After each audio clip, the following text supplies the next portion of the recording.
Bonjour et bienvenue dans ces 5 minutes d'information. On ouvre ce Flash Info à Paris, en France, au siège de l'UNESCO, où se tient en ce moment le pré-sommet sur la transformation de l'éducation. Un forum qui a pour objectif l'exploitation des différentes discussions en cours sur la transformation de l'éducation, l'élaboration de contenu initial et l'établissement d'une vision commune. Michel Digré nous en parlera dans le détail. Ce sera à 13h. Dans le 13h également, on s'intéressera à cet atelier de réflexion organisé par le ministère de la Promotion de la Bonne Gouvernance, un atelier qui a réuni les acteurs de la lutte contre la corruption dans l'objectif d'élaborer un plan stratégique 2022-2025. Frédéric Olaï et Franck Quadio nous en donneront des précisions dans le journal. D'ici là, sachez que la Côte d'Ivoire a abrité récemment la 3e réunion des parties prenantes de l'architecture de sécurité et de sûreté maritime de la CEDEAO, une réunion pour renforcer la coordination entre les différents acteurs maritimes, ce qui permettra d'améliorer la pleine opérationnalisation de l'architecture de sécurité maritime de l'UEMOA. On en sait plus avec Espérance Diakale et Didier Nguessa. Plusieurs acteurs du secteur maritime de la communauté économique des États de l'Afrique de l'Ouest, CEDEAO, participent à une réunion des parties prenantes de l'architecture de sécurité maritime.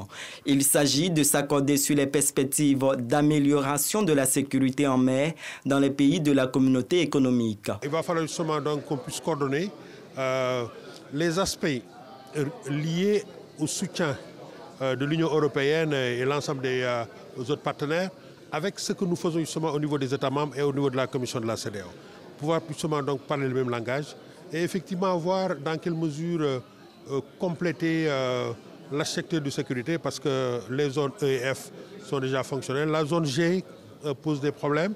Nous allons voir justement dans quelle mesure être en mesure donc de pousser et compléter cette architecture afin qu'on puisse bien agir ensemble et faire de l'Afrique de l'Ouest une zone beaucoup plus sûre. Cette rencontre est une des déclinaisons pratiques de la stratégie de sécurité maritime mise en place par les chefs d'État africains à l'issue du sommet de Yaoundé en juin 2013. Nous avons au niveau de la sécurité maritime régionale un certain nombre d'enjeux et de problématiques sur lesquels nous travaillons depuis très longtemps.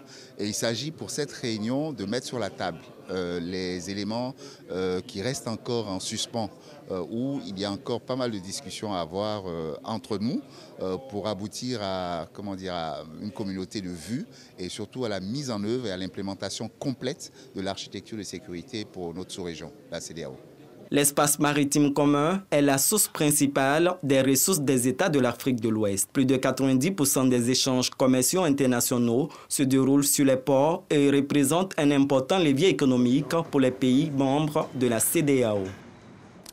Les recherches se poursuivent au large de la Casamance, au sud du Sénégal, après le naufrage d'un bateau sur lequel des migrants avaient embarqué dimanche dernier, dimanche 26 juin. La pirogue a pris feu, provoquant la mort de plusieurs personnes. Selon un bilan difficile à établir, 87 rescapés ont été repêchés, mais certains témoins affirment que jusqu'à 150 personnes, des Sénégalais pour la plupart, étaient à bord. Les forces armées soudanaises ont tiré à l'artillerie lourde lors d'affrontements dans une région orientale contestée à la frontière avec l'Égypte, avec l'Éthiopie, c'est ce qu'a déclaré un responsable éthiopien. Les deux pays sont dans une querelle de longue date concernant leurs frontières. Khartoum ayant rappelé lundi son ambassadeur à Addis Abeba après avoir accusé l'Éthiopie d'avoir exécuté 7 soldats et un civil soudanais. Le Soudan et l'Éthiopie ne sont jamais parvenus à un accord sur le tracé de leurs frontières. De plus, ils s'opposent depuis plus de 10 ans à propos du grand barrage de la Renaissance construit par l'Éthiopie sur le Nil.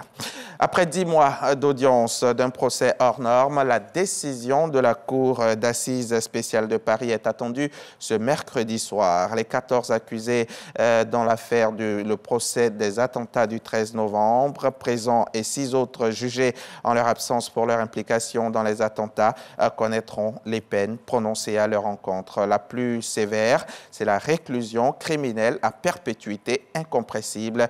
Elle a été requise contre Salah Abdeslam, le seul membre encore en vie des commandos qui ont causé la mort de 130 personnes. Fin de ce flash, on se retrouve à 13h pour le journal.